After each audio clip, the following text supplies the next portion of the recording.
on the tracks, or? In the beginning I did, but I'm just so used to it that I know how to control it well, and I have a whole year on it, so yeah, it's not that hard. Okay. I mean, what about the track differences? You race at Lakeport Speedway, and you race at Ukiah Speedway. Lakeport has walls all the way around.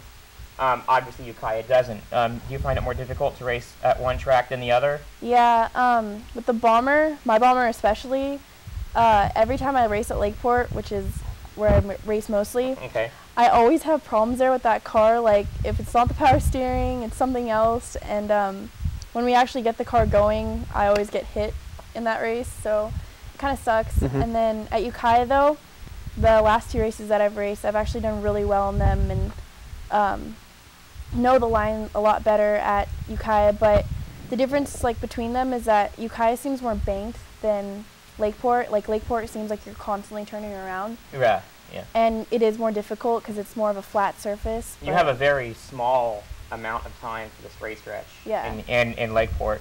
Yeah. So. Yeah. Right on. So we got someone in the chat room, Kentucky Girl. I don't know if you know who that. I don't know if you know who that is. Someone in the chat room already, and some more people are definitely welcome to show up. And if you got questions, you can ask us questions in the chat room, or you can call in 707-320-1965. And we have and Kentucky Girl. Look, we got some prizes to give away. So you call in, you can win one of these: a hat and an Airport Auto Brokers Late Models T-shirt. Again, the number is 707-320-1965. Just go ahead and give us a call, and we'll be happy to give away those prizes. And we also have 3 tickets to Ukiah Speedway this weekend. You get to listen to me announce, and you get to see Johnny out there throwing the flag and getting mad at somebody. No. Don't get mad. I know, I was kidding. I was making a joke. I'm getting mad at this fly that keeps wanting to go on my face, though. Yeah. It's on your hat. Huh? It's on my. I mean, I must just. I don't know why the flies are after me. Right on. So what what kind of future plan? What are your future plans to be, in racing? Do you have future plans? Are you looking to make a career? Basically, I want to know if you're looking to make a career out of it. It would be nice, but it's a lot more difficult, I think, being kind of a girl and kind of starting in such a small division at such a late age. So I'm not too sure yet, but I guess whatever happens, happens. Right on. That kind of answered my next question. That was going to be my next question. Do you find it more difficult, being a girl entering racing as a female? Do you find it is it as accepting? Is basically is what I want to know. Well, I think being a girl is kind of better because a lot of the guys think oh, you're just a girl, I'm just gonna hit you or pass you, and they think I'm just gonna let them go or whatever. But I'm actually out there to win and try. And no, you're pretty aggressive. I'm in the analysis booth. I see everything that's going on. You are a pretty aggressive, don't take anything driver. So that's one thing I want definitely give you that. So. I don't really get their, I don't let them get to me, and I just say I'm right. I'm not right. Yeah. We have a question for Johnny. We have someone to talk for you. Give you a shout out. Then we have Kentucky Girl, Johnny. Always yell at someone at the track. Just kidding. The Kentucky Girl may know you. I don't know if you know this one. Sounds like she does. And she wants to know, what track do you prefer flagging at, Ukiah or Lakeport? Well, I'm going to be just like. Now you're on the. Like Kaylee said, you've been put on the spot. It's basically the same thing. Each racetrack has its own character to it. I think my all-time favorite racetrack to probably flag at. Of course, I'm going to go to the Lakeport thing too. I really enjoy doing Lakeport, but I think Eureka is really a lot of fun. Eureka, there's a little bit more time than Lakeport does. If you can ever master flag in Lakeport, you can go anywhere and be fairly good at flagging, just like you can if you race. I think racing at Lakeport it will sharpen your skills quicker than if you were racing at Ukiah, or just because of the speed that you carry at Lakeport. Right. But I think Eureka. I've been down to Altamont, flagged at Altamont. That was besides the wind blowing. That's another big racetrack that was a lot of fun. She says, what about Shasta? I like Shasta. Shasta's changed a little bit over the years because they've lengthened the racetrack in turns 3 and 4, which puts the flag stand more in turn 1 now. But and it's a lot harder to flag from there. Dark at night. I think we want to get to our person that we're on right now, and we have something wrong with our Ustream. Our Ustream just went out. Okay. Online streaming. So I'm going to take a second to check on that and see what that's about. So bear with us real quick, folks. Well, we can talk about this too. Yeah, they can, huh? There you go. It's on the video? Yeah, run the video. Why don't we do that? Why don't we run the video of me in the number 11 Mighty Mouse Bob Strauss. There you go. Yeah, so let's run that and see how that worked out. An Ace Naylor, announcer, host of the Checkered Flag Talk Show. I've had him on before, and this is going to be great because I get to ride with Bob Strauss. I've had him on the show, talk about how it feels. Now I'm going to know how it feels. So it's just that one. Yeah, So Bob, you're not going to try to pull any weird tricks, are you? No. Okay. We're going to go out there. We're going to go as fast as the car will go. I only know one speed. And that's to step on the gas. So I can't scare you any worse than that. No, that's just it. So really, you'll be about my 7th ride or 8th ride this weekend so far, and everybody's really loved it. They said, man. And you got to do some rides too for the fair. You got some guys at the fair that got rides also. Yep, we're going to do them later on today. So it's a real thrilling deal. So let's get. All right. Well, I got to get in and get ready to go. So I've got this is the legendary fire suit, and with the legendary Mighty Mouse Bob Strauss. Be careful right back over. No, I'm bringing him back. So, back over there. Yeah, after we give him the ride, we'll come in. Notice there's no doors. Sorry. Okay. I'll get nice and strapped in here. We got lots of straps we got to put on. Right. So is this a 5-point harness, basically, right? This is a 5-point. Okay. That in the 2-seater, there's so little room, it makes it kind of difficult to get in. I'm thinking maybe I should have brought an extra change of clothes. Get everybody. There we go. All right. That's that one. All right. Over here.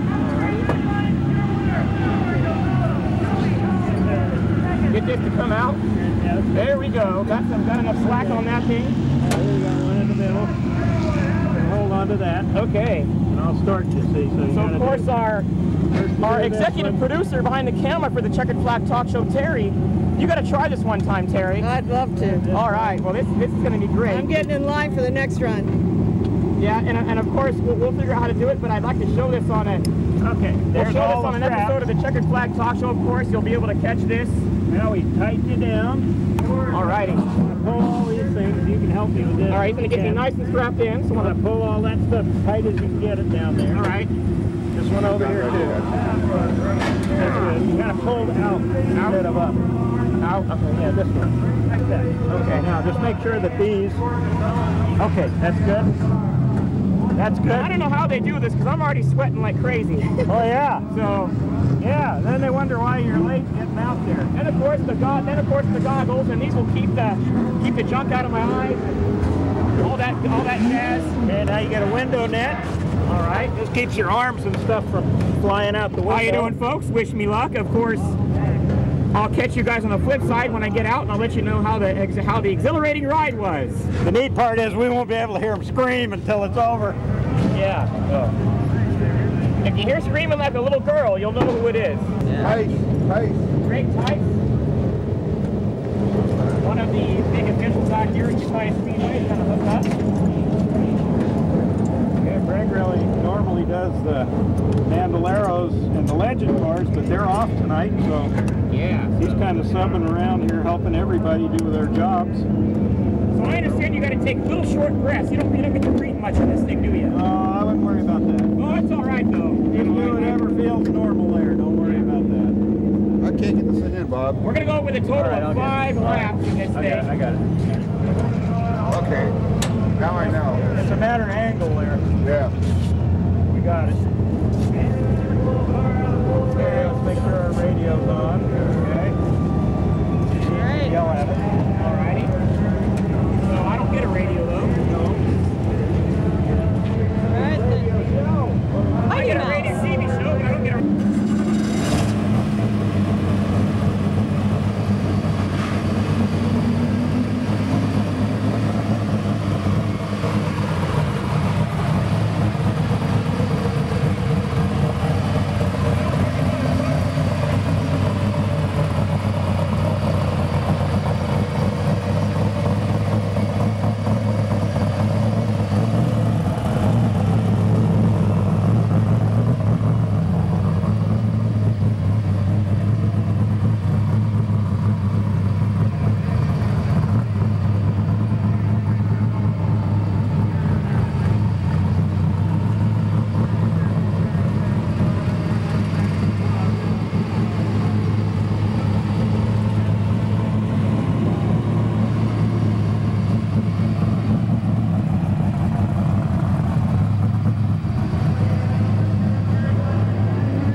with the Mighty Mouse Bob Strauss and number 11 modified.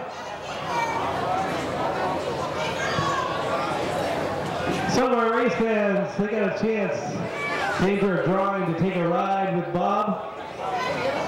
Sarah Johnson, she already went for a ride earlier tonight.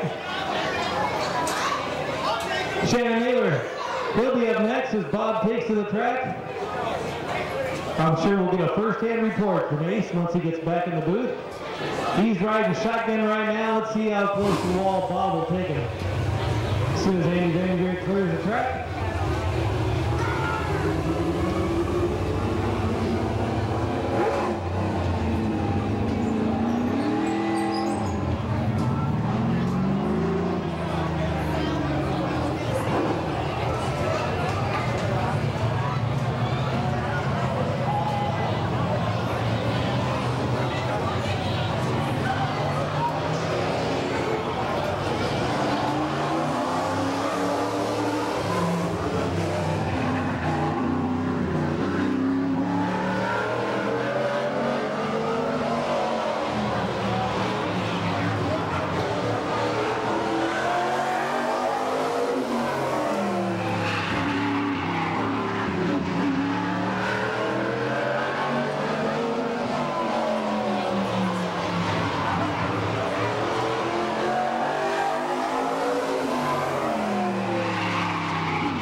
We have two more race fans that will be climbing in the number 11 with Bob Strauss.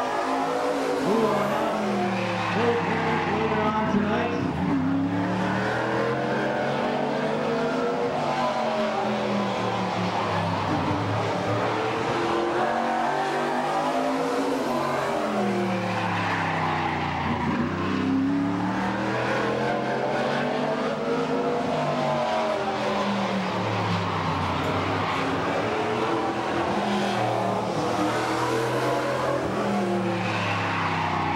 One lap to go for Bob